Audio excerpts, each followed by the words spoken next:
We don't have a strategic plan for Latin America.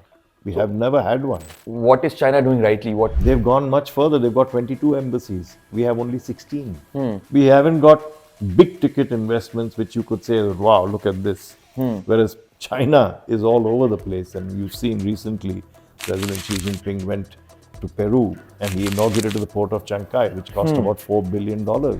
And is going to be a game changer because we don't have the system, the structure for it. Any particular situation that you remember that enhanced our relationship with the region, sir, as when you were in that region? The one significant event was our sale of 7 Dhruv helicopters to Ecuador. I think one of the only, if not the only, India-China joint venture in hydrocarbons is in Colombia. We are a 50-50 joint venture in a producing field in Colombia. Chilean exports to China, my friend, last year were $100 billion. Just Chile. It has a free trade agreement with China. What is India doing then? I don't know. Today we have with us a very special guest, an Indian diplomat who served as the ambassador to 3 Latin American countries, Cuba, Colombia and Venezuela. And today's conversation is all about India's relationship with this region of Latin America. We discuss about the importance of this region, how India can leverage the connection and the soft power of Latin America, and how we can also counter China's growing influence in Latin America. This is a vast region of about 60 million people, and there's a massive market to be tapped. From agriculture to energy, India has the potential to enhance our relationship with this region. And to understand that better, we have with us Ambassador Deepak Bhojwani. So without further ado, let's get started.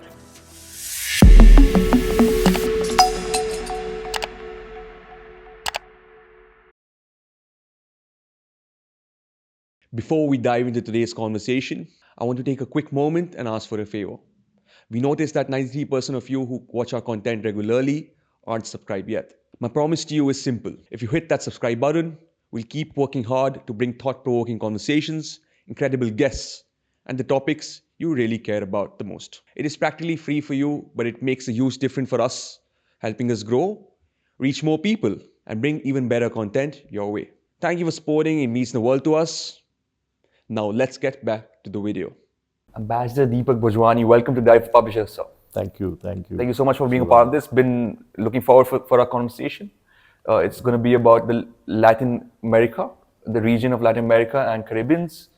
But before that, I want to understand your connection to this region, sir. Well, I joined the Foreign Service in 1978. My first language, they always assign you a language, and my language was Spanish. So I had to go and learn Spanish, which I went to Madrid for. I learned the language, and a couple of years later went to other postings, including in Delhi and so on. Finally, someone said, he knows Spanish, so they sent me to Sao Paulo in Brazil, which is Portuguese speaking. So I picked up a little bit of Portuguese, did my 3 years there, and then was posted to Venezuela. After that to Colombia, after that to Cuba. So the last 12 years of my career, I spent in Latin America, which were the happiest, and I think probably the most productive years of my life, in my opinion. And as a result of that, I sharpened my Spanish to some extent. I had to use it, and it was a tremendous advantage. I got more and more familiar with the continent. If you see the geography, it's not a continent really. South America is a continent. Then you have Central America. If you see the map from Mexico, the border with the US and Rio Grande, it comes all the way down about 7,000 kilometers or more, all the way down to Patagonia in Chile, which is on the edge of the Antarctica, and Argentina also. They're both down there. Ushuaia is the Tierra del Fuego is at the tip. That's really where the continent ends. And it's fascinating because you have all kinds of resources. By the way, it's about 6 times the size of India, with a population that's less than half that of India. So you can imagine the density. Plus, it's very resource rich. It's about 20 to 25% of the freshwater resources of the world, in large rivers, in all kinds of resources, natural water resources. It has massive tracts of land. The land-man ratio is very favorable. So agriculture there is absolutely incredible. It has the largest rainforest in the world, the Amazon, which extends across 5 or 6 countries, not just Brazil. And it has a massive amount of natural forest resources as a result of that. It also is very rich in mineral resources. So as I saw all this and I traveled around that zone, that region, I was fascinated. So I started studying a little bit of the history, the culture, and so on and so forth, and found that it really been, I mean, we know so little about it. That inspired me to study even more. And fortunately, I had the time, I had the wherewithal, I had the access to people. And I served in very different countries: Brazil, Venezuela, Colombia, and Cuba. And from Venezuela, I was concurrent to a few islands in the Caribbean, mainly Dutch origin, Dutch, ex-Dutch colonial islands. From Colombia, I was concurrent. Concurrent means if you're in a place and you don't have an embassy in one of the neighboring countries, they post you concurrently as ambassador there. I see. So you serve as ambassador there, but you're not resident. Got it. You keep visiting and so on. So I was concurrent from Colombia in Ecuador, which is next door in the south, and Costa Rica, which is to the north. And Cuba, I was concurrent to the Dominican Republic and Haiti, which is on an island which is neighboring Cuba. So as a result of which, I had so many countries I had got to know, and their histories and their geography and their Their capabilities, their people, and so on. So it was fascinating. And my children also managed to pick up some Spanish. My wife did too. As a result of which, we, as a family, we sort of grew there. We had friends, and we retain our contact still. That's lovely, sir. Yeah, it was really a fascinating experience. I came back, I wrote a book about it. I was hoping that it would inspire people to even, yeah, that's the book. Latin America, the Caribbean, and India, Promise and Challenge.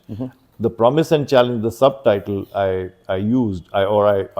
invented to exactly reflect the hope and the tremendous amount of effort that is required for, first of all, India and Indians to get to know that part of the world, and then for us to exploit the tremendous friendship that we have, you know, and even the Latin Americans from their side. If you see the cover, you have Octavio Paz, who was a Mexican poet ambassador, and Lula, who's been a friend of India, who's come back as the president of Brazil, and you have Nehru and Rabindranath Tagore, who basically historically established relations. We had our first embassy from Brazil in 1948.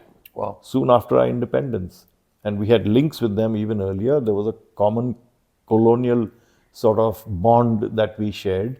We had been colonized by the British and the French. They had been colonized principally by the Portuguese and the Spanish. But still, there was a tremendous amount of co-feeling. Connection between Of countries. connection, exactly. The problem, of course, has been geography, because even now you need a two-stop or a one-stop to get to a lot of these countries. True.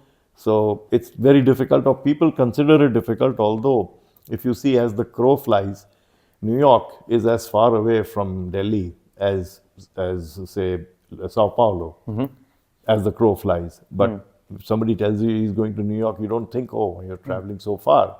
San Francisco is as far as Mexico City, but nobody thinks twice, because we have such links. True. Family links, cultural links, economic links, political links, that we have far more to do with countries with destinations in North America and even Canada than we have with Latin America. Got it. And this has not changed as much as it should have, despite the fact that we don't have any conflicts that I can think of today with Latin America. Perhaps geography has something to do with it. We don't have common borders. We share similar ideologies. As I said, the colonial experience led us to be a little wary of how we shouldn't subjugate ourselves again, either our political destiny or even our economic priorities. So we've had a lot of interaction on that score. Latin America, incidentally, also sort of dominates the Caribbean. The Caribbean is the sea basin, which is approximately the size of the Mediterranean, if you see in geographical terms, but it's dominated by the US. The US. The US dominates because of sheer geography and the magnetism, the political, social, and economic magnetism that encourages Caribbeans to dominate, and of course, US business and US culture and so on to sort of be so prevalent over there. In South America, that's not always the case, although there has been a huge amount of political initially in the 19th and 20th centuries, particularly. The Monroe Doctrine, President Monroe of the US had said that, look, in 1823, if I remember right, that look, the Europeans have been coming in and colonizing these places and they're doing what they want, but now America has come of its own and we will not tolerate any act of colonization which we will consider a threat to our security. And so indirectly telling the Europeans, hands off, this is our backyard. Now that has since passed, but the feeling that big brother America, USA, still exists and still sort of intends to dominate the continent and the region as such prevails. Of course, the fact that the US is a huge superpower, politically and economically, militarily also, makes some of these sort of tendencies almost inevitable, because some of the regimes feel that, look, we can't ignore the kind of economic links that we have. Their populations, their leaders sometimes are so intrinsically linked to the US leadership and so on and so forth that it becomes almost, it's almost organic. Politically, there have been more and more, there's been more of a distance evolving. And President Trump, for instance, in his first term, he did alienate some of the regimes. Not that the others didn't. I mean, you had, spying on Angela Merkel, for instance. You had spying on Dilma Rousseff, who was the Brazilian president. And the US has been also accused, with good reason and with evidence, of sponsoring coup d'etat and also toppling regimes, effecting regime change when it suited its political interests. The US actually broke Panama away from Colombia. Panama today, what is Panama today, was a part of Colombia. And there was a huge conspiracy by US interests, strategic and commercial, to make sure that the Panama Canal would not be under Colombian sovereignty. So the Panama Canal was constructed after Panama broke away from Colombia. And as you know, for 99 years, the US got a lease on it, which they ended in 1999 when they gave the Panama Canal back. And you must have seen the latest news reports where President Trump is talking about taking back the Panama Canal. Anyway, that's all aside. But the fact of the matter is, the US got the label of Big Brother, not without reason, because it interfered in several countries, including the coup against the left-wing President Juan Perón. Sorry, not Juan Perón. In Chile, I'm forgetting the name. It'll come to me in a minute. Allende, Salvador Allende. He was in 1970 elected to be, 1968 perhaps, or 70, elected to be the president of Chile. He was left-wing and he had a lot of left-wing policies. They engineered a coup and he was killed. He killed defending himself with his own machine gun in his palace, yeah. And it's still remembered till today, and it led to military dictatorship in Chile for over 10 years. And things like this, they invaded the Dominican Republic, they invaded Grenada, they invaded Panama, all sorts of things. They've had military and strategic connections with several countries. They financed Colombia hundreds of millions of dollars a year, military assistance and civil assistance to supposedly eradicate the narcotics industry or plantations of coca and so on and so forth, unsuccessfully for several years and so on and so forth. So they've been all over the place. Their military and strategic presence has been reduced to a considerable extent. A country like Ecuador, for instance, had several years ago closed the base on the Pacific of Manta. There was a US naval base. So the US now maintains a much lower profile militarily, as far as my reading goes. They try to have forward operating locations. They try and have military exercises, military agreements, military training. I mean, there was a time when most of the military generals and Air Force commanders and so on and so forth were trained in the US. Their loyalties clearly were apparent. So if a particular regime change had to be affected, it wasn't difficult, through the military and other connections that they had. So all these made it a history which, at least through the 20th century, gave the US a rather negative sort of image. True. Although there were positive sides too. I mean, you still have the US soft power through Hollywood and the connections, Mexico and other countries also. Cuba was a prime example where the US defeated the Spaniards in 1898, then took over Cuba virtually, adopted it almost as a colony, introduced an amendment to the Cuban Constitution in 1902, whereby it virtually ran Cuba, the US. And then finally, with Castro's revolution in 1959, that all changed. And Castro then realized that, he's going to be dominated by the US. He didn't start as a communist. He became a communist later. In 1965, the Cuban Communist Party was formed. He went to the US and General Eisenhower refused to see him. And the reason was he was playing golf and so on and so forth. There are stories that, make you wonder. Right. So then Nixon was very suspicious of Castro. That turned Castro off. He then nationalized all the US industries, which led to a reaction, the embargo, and so on and so forth. But the US is on the losing side of this as far as the international community is concerned. Because year after year, there have been General Assembly resolutions calling the embargo illegal. And just like in the case of Israel, there are a few countries, maybe Israel, maybe US, and now Argentina, which stand by the US on this and sort of, vote against the resolution. But year after year, this has been happening. So the US has a lot to answer for. Although it has been the dominant power, continues to be the largest economic partner, but China is catching up very fast. Catching up, right? So you've been graciously telling us about how US has been perceived in this region, in this LAC region, but by these 33 different countries, of course differently. But I would like to understand more about how India is perceived by the countries in this region, sir.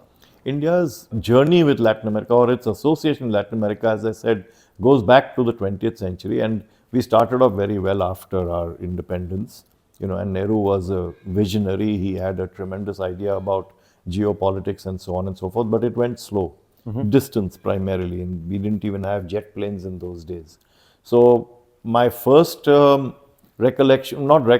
first sort of thought goes to Indira Gandhi's tour of Latin America in 1968, where she visited 9 countries. And that was quite a feat. I mean, considering that, in those days, getting here would have taken at least 2 stops, if not more. And but she managed to do that, and this was very important. We also had reverse visits. We had the president of Argentina visiting, if I recall right, in 1951. And then we had other visits also which took place. Now, there were lots of mixed kind of feelings. Latin Americans did not approve of our nuclear doctrine, where we said that we reserve the right to have nuclear weapons. They themselves in 1970, all of them, most of those countries signed the Treaty of Tlatelolco. Tlatelolco is a place in Mexico where they forswore the deployment, use, development, etc. of nuclear weapons, and they asked the rest of the world, the powers, to sign on to that treaty. And all of them did, respecting the right of these countries, all this region, to not have nuclear weapons on their soil and not use it at all, so that there would be no threat. Problem, yeah. So today that prevails, which is incredible. Even in terms of small arms, etc., the Latinos have been very, very reticent. They've not wanted to establish big armaments industries and so on and so forth. In the Second World War, most of them stayed neutral. Brazil even almost collaborated with the Nazis at one point, but then eventually it came onto the side of the Allies. And so Argentina had a reputation for receiving Nazis after they had fled Germany and so on and so forth. There were several who reportedly sheltered there and so on. But their association with the war was not very intimate. Mexico had an association with the Communist Party. One of our own Indians, M.N. Roy, was one of the founders of the Mexican Communist Party in the 30s. So they had a left-wing tendency at that time, which then changed. And the Partido Revolucionario, the PRI, which was the dominant party throughout much of the 20th century, in fact started off as a left-wing party. But things changed. So you have a very kaleidoscopic picture in Latin America, with a lot of military dictatorships through the early part of the 20th century, which then changed, and gradually democracy took root. And so for us, that was important, because for us it was a sine qua non. we had a military dictatorship on our left and our right. True. So we considered, and Nehru and the other leaders of India considered that, look, dealing with the military may be necessary, but it's not ideal. So when democracy started taking over, things became a little easier politically. And our own preoccupation with the region, with our own immediate region, our developmental priorities, our economic problems that lasted all through the 20th century, prevented us from really reaching out to Latin America and establishing that economic matrix, that base, the foundation, which would have created a bond, which would have really helped, as in the case of China, as China did. The other thing is that there was very little migration from India to Latin America. Very little comparatively, because we went, our communities, the Gujaratis, the Sindhis, the Sikhs, the South Indians, they went to Africa. And North America. They went to North America, came later. The initial diasporas were in Africa and in Southeast Asia. Okay. If you go to Malaysia, you go to Singapore and so on. I mean, of course, civilizationally, we spread out. Buddhism and Hinduism spread all over Asia, all the way till China. So there are historical civilizational links with Asia which are indelible. And of course, till Afghanistan, even Persia, Iran, and so on and so forth, and much of West Asia. To Europe also. And the diasporas in the modern era, which is after independence basically, were basically in Asia, Southeast Asia, I would say, West Asia, Africa, Europe, UK, etc., and then the US. But there was very little migration to Latin America. There was a corner of the Caribbean which consists of three countries, Suriname, Guyana, which are on the South American continent, on the northeastern corner of the continent. If you see the bulge that goes, this is Brazil, to the north of Brazil, and right up there on the Caribbean coast are Suriname and Guyana. And then you have Trinidad, Tobago, which are two islands. Trinidad is the main island. These three countries, which are like a triangle, there they were British colonies in the 19th century. And around the 1830s, after Britain and most of the Western world abolished slavery, they needed labor for their plantations and so on, but they couldn't enslave any Indians and so on. So they created the concept of indentured labor. They gave a person an indent, agreement. It was, if you read books about it, they call it girmitias. Agreement became girmit. So the girmitias, the agreements, were signed by these illiterate people from UP, Bihar, etc. mainly, who were then sent on boats to Guyana, Suriname, and Trinidad. And these poor fellows, they had nothing to look forward to, so they were happy for a job. And they were promised that after 3 years you can return home if you so desire. Now, very few of them had the means or the desire to return home. What would they go back to? They were impoverished, so they stayed on. Now you have 5th and 6th generation people of Indian origin in Suriname, Guyana, Trinidad. The Guyanese president is called Irfan Ali, of originally the undivided India. You have Basdev Pandey, who was the Prime Minister of Trinidad Tobago. And even Suriname has had Cheti Jagan. Cheti Jagan was Guyana. He was one of the original leaders, Cheti Jagan, a very fiery revolutionary. So you had massive Indian presence in these areas. About 40% of the population is of Indian origin. Wow. But 4, 5 generations, 6 generations and so on. So you have that link. It's primarily the BJP government which has been encouraging that link, because most of these people consider themselves Hindus. The Muslim elements who went, the Muslim populations that went, have largely melded into the local population. But there's a very strong Hindu element, and the Vishwa Hindu Parishad has established several Hindutva organizations over there, which then have taken up and have inculcated the Hindu and the religious element to the point where it's quite important over there. You'll find in Trinidad, for instance, a 90-foot Hanuman statue if you go outside the capital, and so on and so forth. You have temples and so on. And so there is this historical link between India and this part of the Caribbean. The most important country for us is Brazil, because it is a massive entity. It's a very, very friendly politically. It's also very useful for us economically because it has lots of resources. We import crude oil, soya oil, we import lots of other stuff also. We export diesel, refined diesel. We export cars. We export pharmaceuticals. Largest trading partner, I think a couple of years ago, the trade reached $10 billion bilateral trade, which is not bad. We bought Embraer planes from them and so on. Mexico, another very important trading partner, also similar. Lots of exports, engineering and value-added exports, imports of crude oil and so on. Our total trade with Latin America and Caribbean, however, has been relatively small. I mean, I think if I remember right, the statistics for 2023-24 were imports of about 18 to 20 billion, exports 18 to 20 billion dollars, and about 25 billion dollars of imports. Now, that's less than 5% of our exports, and it's about 4% of our total imports worldwide. So it's very small, the trade. We do have more and more investments which have gone in with lots of companies. A lot of software companies have established there because it's easier because of the longitude, the time zones, to work out of there and supply the US market and so on. And then we have our automobile companies which have been doing very well. We have pharmaceutical companies that are there. So there's a sort of a nascent Indian NRI community. Not so many PIOs who have been there for generations, as I said, outside of that, the Indian triangle in the Northeast, in the Caribbean.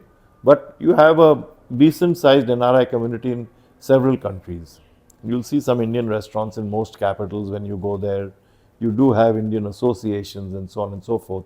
But we have not broken that, what I'd say, the critical mass. We haven't achieved the critical mass, Right. which other countries have. Being such a massive region, we only do about 5% of exports Yeah. and 4% of imports. I mean, Yeah. China's doing so much there. And Oh, yeah. how do you think we can fortify our ties with this region, sir? There are so many things we could do. We first of all have to encourage our private sector. See, our public sector has not been too active. Outside of the oil sector, a few defense industry deals, there's not been too much of public sector thrust over there. You know, for instance, we've got so much to do in infrastructure and so on and so forth. But the private sector is the prime mover for economic links. And they've been doing some things. Some things have not worked. Others have worked. We have big companies that have sought to go there. SR had tried to go there for a steel plant. The Birlas had set up an aluminium plant. We even had several other industries, the pharmaceutical industry and so on, where they actually tried to invest over there. I think our Indian industry and our business sector is so focused on India primarily, and we now have seen, if I'm in my analysis, we've seen our big industrialists like the Adanis, the Bhartiya Airtel people and so on advancing outwards, Chapurji Palonji, but it's been recent, relatively recent. Adani may have a port in Israel, he may be doing something in Sri Lanka and even up to Greece, but he has not gone to Latin America, you know. So we don't have the big investments that we can find in other parts of the world from India over there. We do have trade which has increased, but it's not increased in volume. Because while we have sold more cars over there, we have sold more pharmaceuticals, we've sold more textiles, we've sold more machinery, we've imported less oil. You know, at one time, Latin America supplied us about 11 to 12% of our oil. Today it's come down very significantly. It's been replaced to some extent by gold, because earlier we used to have Latin American gold which used to go to be beneficiated in Switzerland and we'd import it from Switzerland. Now it's coming directly, and so on and so forth. So it's we need to encourage our companies to go there more and more. We need to give them more support, perhaps through lines of credit. I don't know, maybe the Exim Bank could step in. We need to also have the juridical infrastructure, investment agreements, double taxation agreements, you know, phytosanitary agreements, whereby if you export drugs or foodstuffs and so on and so forth, it'll be easier to recognize. We also need more liberal visa regimes for our people to go there and serve. So there are so many things we could do. But above all, it's the mission intent. and that's how China has done it. China has gone in there with mostly public sector companies which have been heavily financed and determined, and they've managed to negotiate politically as well as economically. And of course, they've been very liberal with their loans, they've been liberal with their investments. I'm afraid India hasn't got or hasn't dedicated that kind of effort to send huge investments in. We've also had some investments in, say, the petroleum sector in Venezuela, in Brazil, etc., which, in fairness to our companies, have not done that well because there have been all kinds of decisions which have gone up and down. So it's not always worked that well. Right. Otherwise, by now, Venezuela, for instance, the largest petroleum reserves in the world, we have invested there. We've invested billions of dollars, our public sector, but they owe us $600 million because they've just held on to the money and now they're under sanctions. So, bad luck. Brazil also, we have investments over there. Some of them have worked well, but it's going slow because Brazil has its own problems with its oil company Petrobras. Mexico is slow to open up. Argentina, the same thing. We haven't got big ticket investments which you could say, wow, look at this. Whereas China is all over the place, and you've seen recently President Xi Jinping went to Peru and he inaugurated the port of Chancay, which cost about $4 billion. And it's going to be a game changer because it'll take 25 days to sail to China from Peru. A lot of resources being shipped, imports channeled through there, and so on. We don't have anything comparable. So what I've understood here is, sir, that our strategic posture towards the region isn't dynamic and isn't the right approach that we have. And China has done that on the other hand. We don't have a strategic plan for Latin America. We have never had one. What is China doing rightly? What kind of long-term vision does China hold in this China region? sets targets. It has made papers. It has made two papers. If I'm not mistaken, the first was 2008. The other one, if I'm not mistaken, was 2016. I don't remember the exact years, but around that. Two policy papers where they've detailed what exchanges they want, from the political to the cultural, in between science and technology, parliamentary exchanges, economic, investment, trade, etc., etc. I mean, it's a white paper. These have been white papers, and they have been implemented thoroughly. We don't even have a white paper, and after that, implementation will be another problem because China, as I told you, started in the 70s. Its ingress into Latin America because it was a communist state before that and dealt with suspiciously, apart from a few states like Cuba. They've gone much further. They've got 22 embassies. We have only 16. So if China wants, it can direct its efforts, its finances, and its political determination towards a particular goal. We haven't even defined our goals. We have exchanges, we have forums, we have an India CARICOM, Caribbean community, 15 countries in the Caribbean. We have a meeting with them. The Prime Minister will go there, and he went to Guyana, for instance, in I think December, and he met the president there. The idea was to go to Guyana, where there's a large Indian diaspora, and it's an important country because of recent oil discoveries. And he happened to meet there with the Caribbean community leaders. But I'm not sure what came of it. Okay, there will be some spin-offs. We will hopefully be able to get some understanding about votes in the United Nations, which are not that critical for us. But more importantly, what do they need from us and how can we give it to them? And then other countries. With better intentions as well. Because Of course. What I feel is China's presence there is about their ambition of being a superpower. Do you think is the right thing to say? Every country wants to be as powerful as it can be. And a lot depends on how you attempt to achieve that goal of power. What is power, first of all? The US has various kinds of power: military power, economic power, diplomatic power, soft power. China has also come into Latin America with a considerable amount of soft power. It has over 30 Confucius institutes. Yes. And we have 5 institutions, cultural centers all over, and mostly in the Caribbean. Okay. Where the diaspora is. Where the three Trinidad, countries. Suriname, Guyana, and then we have, I think, one in Brazil and perhaps one in Mexico. Now, we're talking about a region where Tagore went in 1932 and stayed for months And he's revered over there. There are centers which revere Tagore. They talk about him.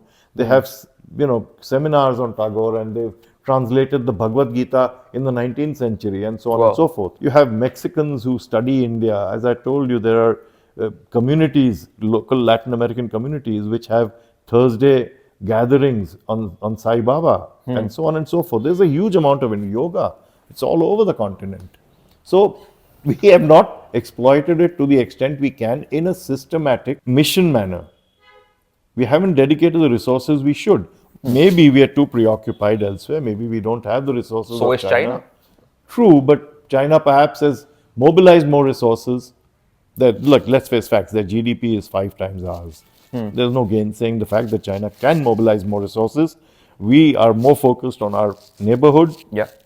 and then the concentric neighborhood of West Asia, Southeast Asia, etc., which so I can't second guess the Indian diplomatic establishment and say, look, give $5 billion to Latin America. I mean, if you see the lines of credit we have extended to Africa, 54 countries, it would go into about $10 billion at least.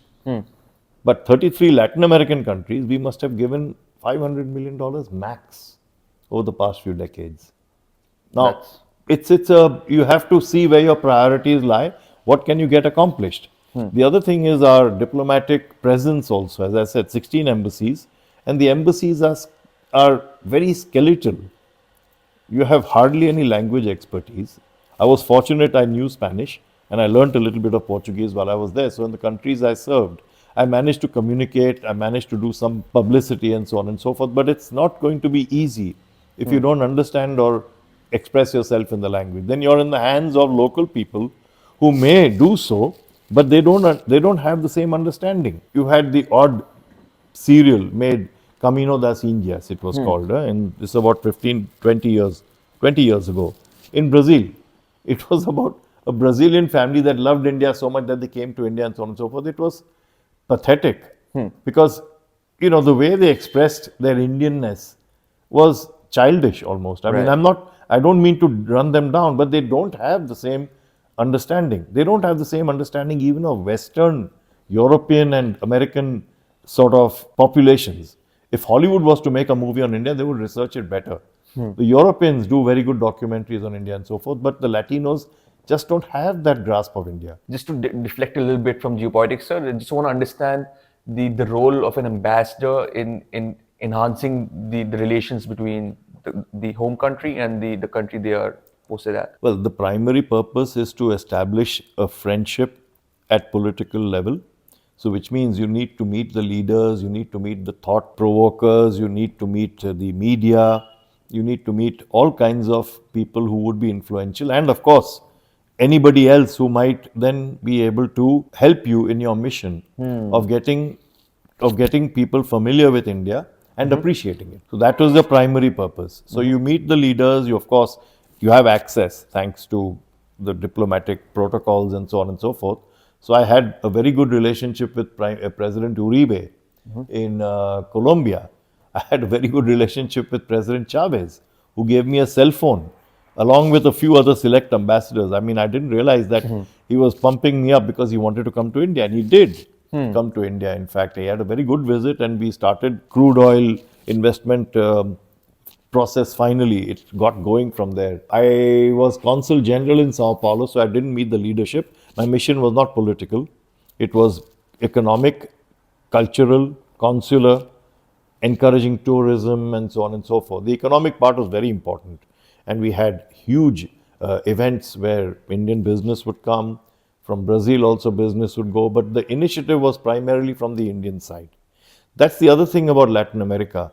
The reason why we haven't done so well is also because the initiative almost, I'd say 80%, if not more, has to be from our side. The Chinese realize that, so they've gone full tilt. Right. They will invite the Latin businessmen, they'll invite Latin parliamentarians, they'll invite Latin technicians and scientists, they'll invite Latin civil servants. They'll train their police, etc. They'll train their military. This is what the US has been doing also initially and continues to. So that basically you take the initiative, you do all this, you establish the links, and then you come in and you try and invest and so on and so forth. We haven't done that. We don't have the system, the structure for it. Any particular situation that you remember that enhanced our relationship with the region, sir, as when you were in that region? Yeah, the most thing which I can say, the one significant event was our sale of 7 Dhruv helicopters to Ecuador. This finally took place in 2008-9. We sealed the final thing in 2008. We were competing against the Israelis and the French.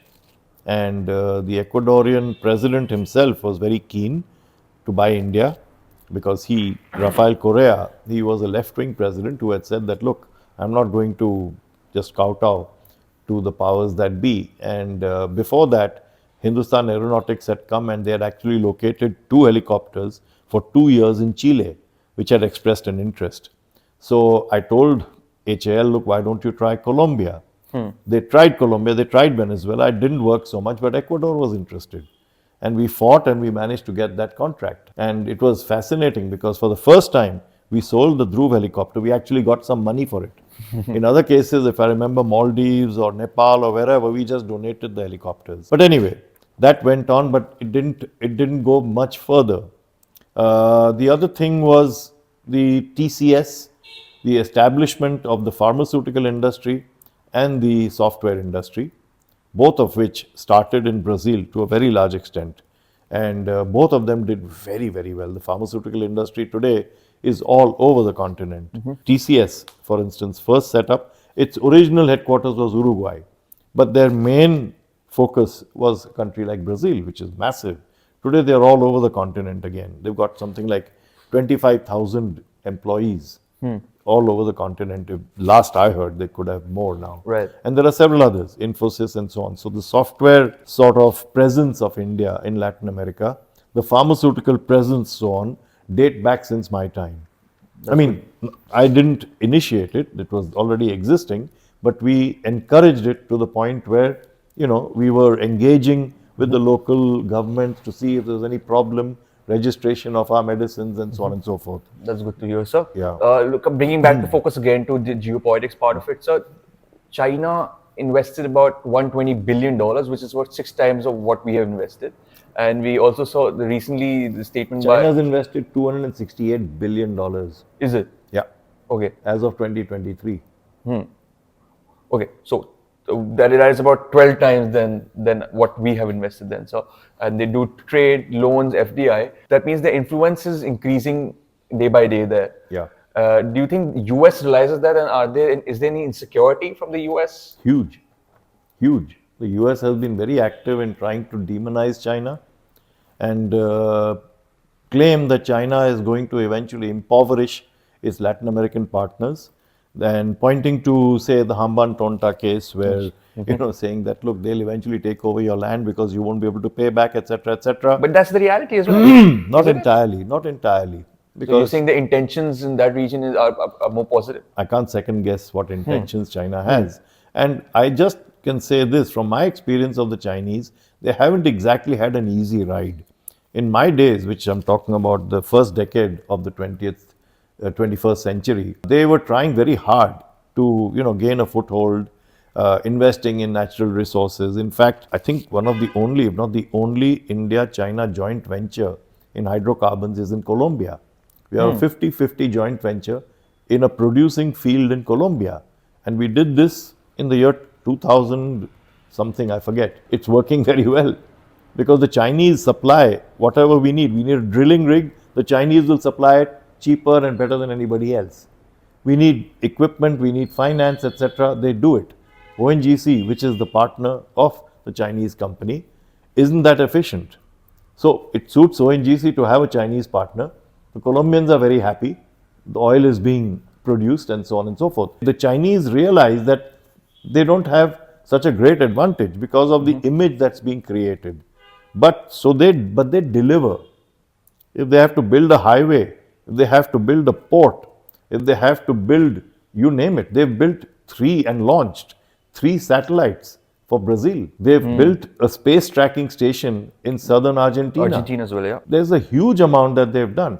And most of this has been non-military. They've given some military equipment, etc., whatever is required by any country, they won't they turn it down. But most of it has been civilian. But even the loans that they provide, sir, it's in their currency, and they give less interest rate if they are able to get their companies to develop the infrastructure in the region, sir. But not all these companies or not all these countries or governments are blind. I mean, they've also gone in with their eyes open. The thing is that my own impression, I'm not defending the Chinese. I have no idea of whether they have actually exploited or what. I can't say factually.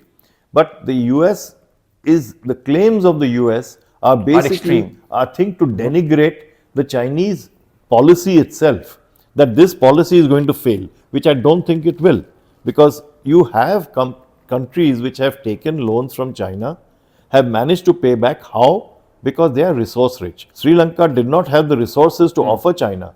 It only had Hambantota port. Okay, that's all we have, take it. But Africa, on the other hand, also is doing pretty well with the Chinese, I understand. They have resources, and so the Chinese will say, all right, fine, you have a copper mine, I'll control the copper mine and I'll take my copper, you and I will see what it's worth, and that will be the way you pay me back.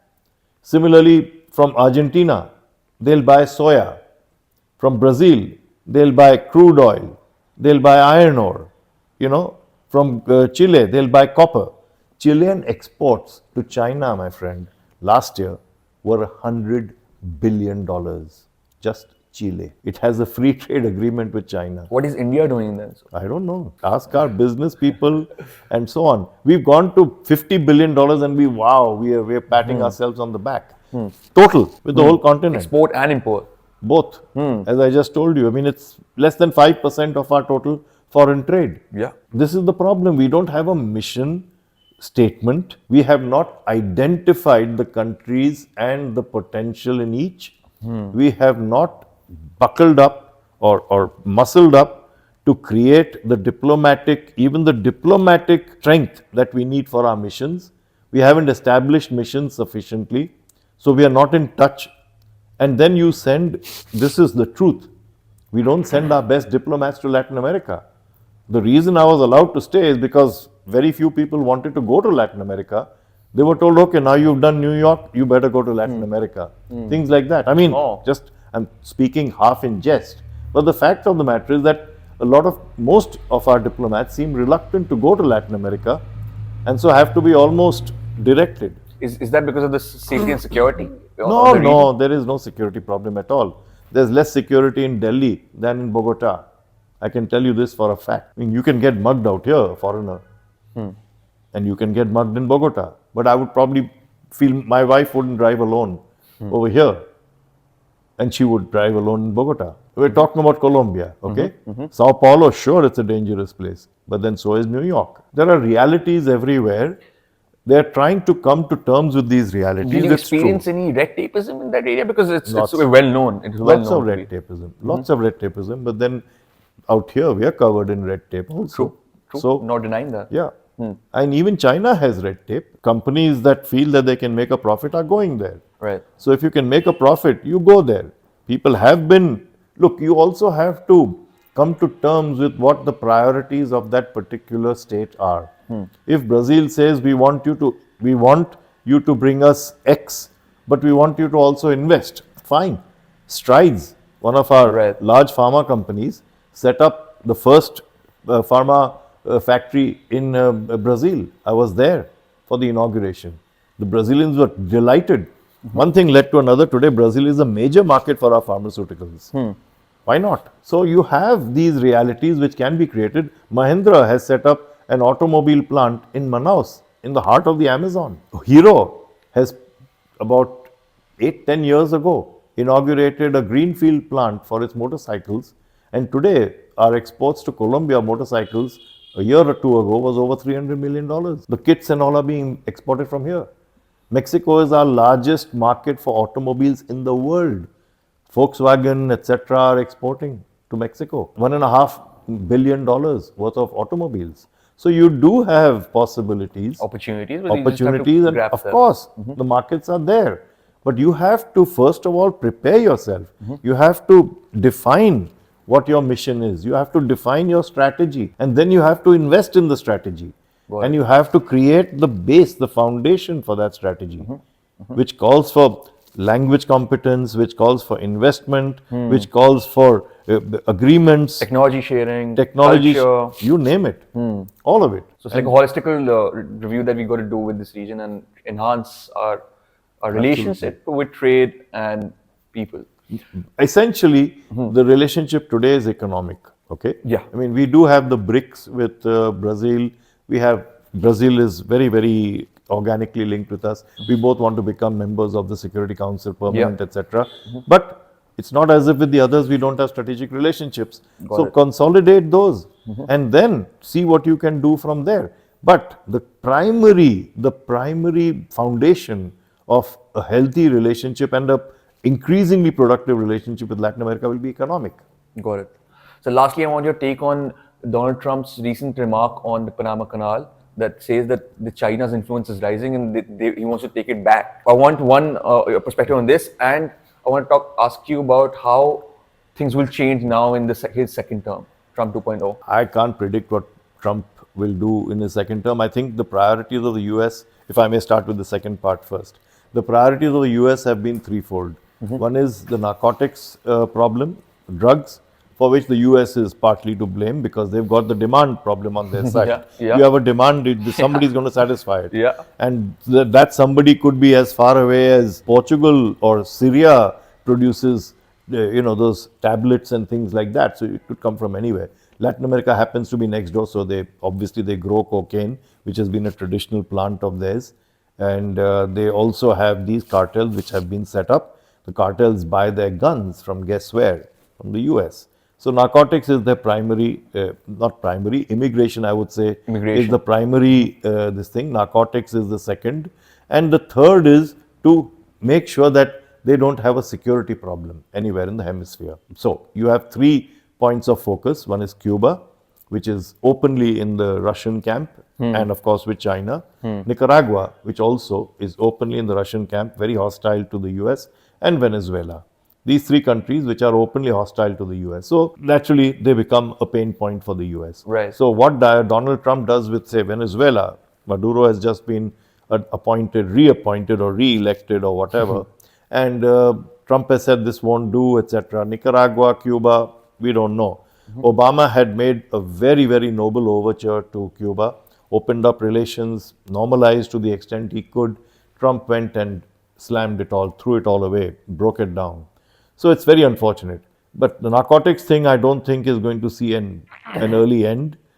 Immigration, how he tackles it is his problem, and I think he will rub a lot of people the wrong way. You've seen how the Mexican president has openly pointed to a map and saying Mexican America looks even better than Trump taking over Mexico, things like that. As far as the Panama Canal is concerned, as history tells us, the US interests, the strategic community was responsible for breaking Panama away. What is today Panama was part of Colombia in the late 19th century. The early 20th century, they engineered a kind of movement. I don't know the exact details, I don't remember the exact details, but as a result of which, Panama broke away from Colombia in time for the Panama Canal to be constructed and handed over to the US for 99 years on a lease, which then reverted just in 1999 from the US back. So Trump claims that no, this is now the Panamanians are charging us too much for our ships. China is all over the place and so on and so forth. We must take it back. I mean, you can say what you want. I ignore such statements until something happens which will change the situation on the ground. Right. As of now, Raul Mulino, who's the president of Panama, recently elected, popular man, has said there's nothing doing, there's no question, Panama belongs to the Panamanians. But all this reveals a certain testiness, a certain sensitivity, which is, I mean, it's hard to understand because maybe he's coming in from the standpoint of a bully who says, I'm so powerful that I can make your life difficult if you don't agree to my terms. And thereafter, while he may not get what he's talking about, he might be able to extract some concessions. Who knows? It's very difficult to tell.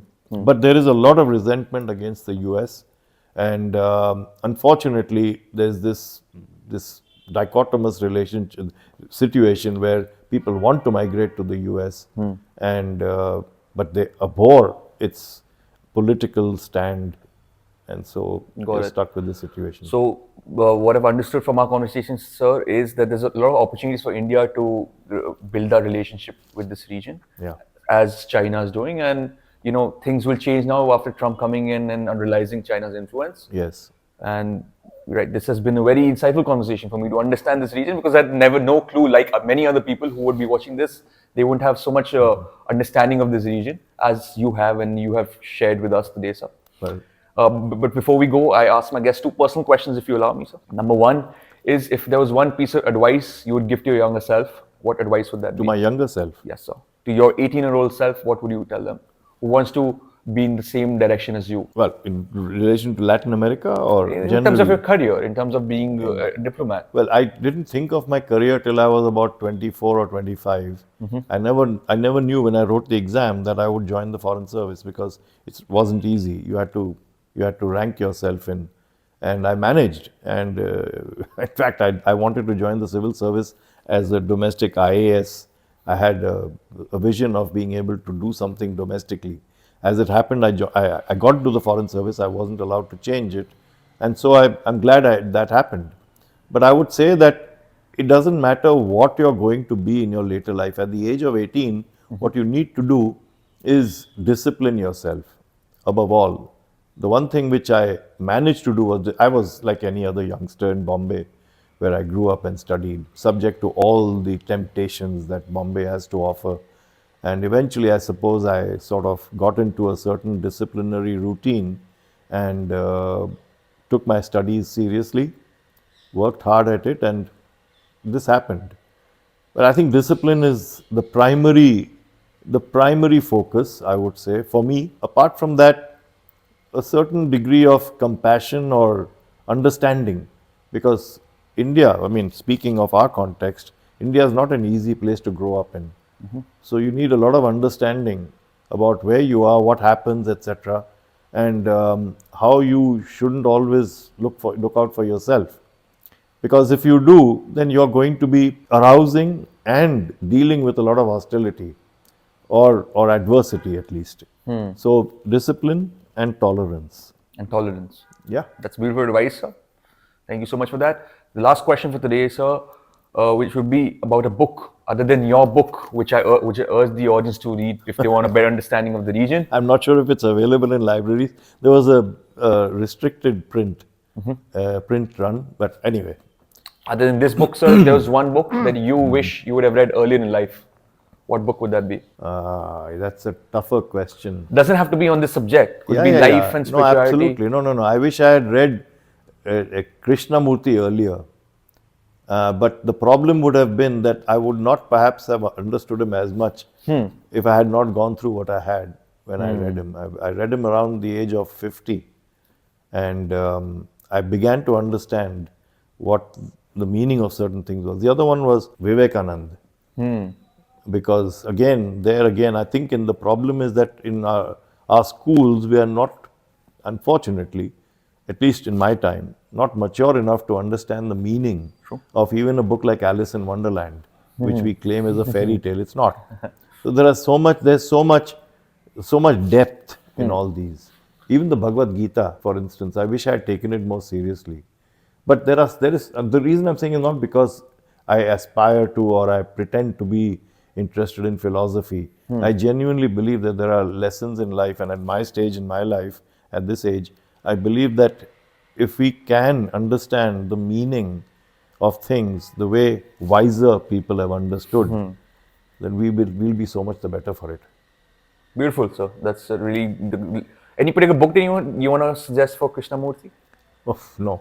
No? I think anything about Krishnamurti, Got it. it would be. It's just he was very good. No, there are so many books which I would like to recommend, but I'm not going to Any. And assume. you said any would work. Look, it depends on the theme, I mean, I read Plato's Republic, which really impressed me a lot.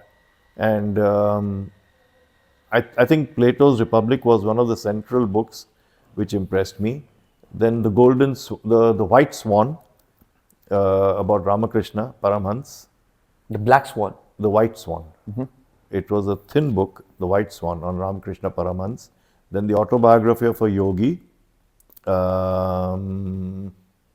Yeah, these.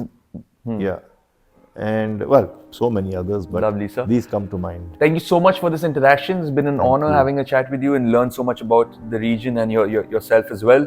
Thank And you. I'm sure the audience had a lot of takeaways. So. Thank you. We at DOAP are working really hard to take this podcast to the next level. Our guests are going to get even better. Our production quality is going to get even better. And hopefully, I'm going to get even better too. Most importantly, we are committed to being consistent and continue to do what we love the most. Until then, keep reimagining yourself and know that the power of change lies within you. Jai Hind.